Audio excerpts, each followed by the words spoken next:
Yeah, good morning. Shortly before 10 o'clock this morning, the Livermore-Pleasanton Fire Department, with mutual aid from the Alameda County Fire Department, we were dispatched to an aircraft down on National Drive in Livermore.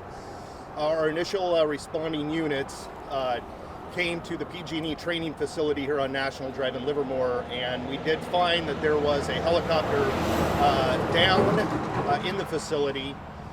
There was no fire. Our crews were able to quickly actually extricate the pilot from the aircraft, and he was taken to a local hospital for treatment. I have no information on his condition.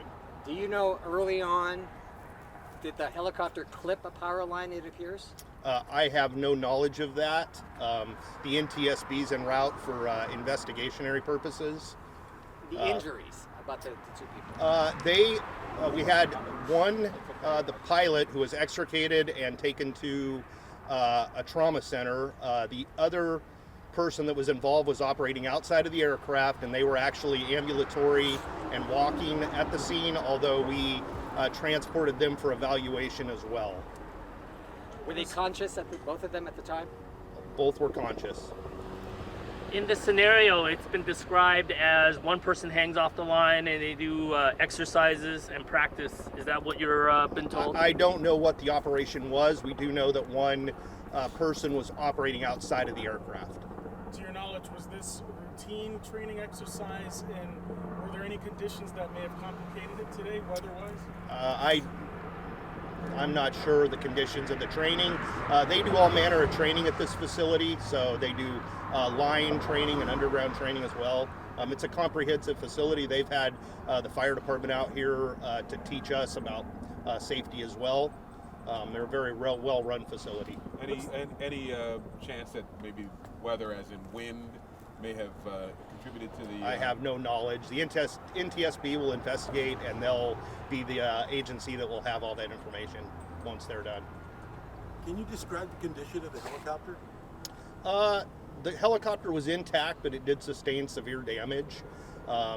Again, there was no fire, but we did have to extricate the pilot using tools to get the doors open. I was going to follow up with that. What are the challenges of first due on scene evaluation? What were the challenges that they had to The challenges with any aircraft are, first off, the number of people that are involved, and then secondary, do we have a fuel leak that can contribute to the safety of the people as we're exercising. In this case, there was some fuel on the ground. Our crews were able to quickly pull a hose line to protect the operation and keep everybody safe. So there was no fire at all? No fire. Okay. Historically, have you guys been out here for anything work-wise on scene for emergencies? I have no knowledge of that. Where does your investigation go from here? Are you wrapping it up and leaving, or what? Yes.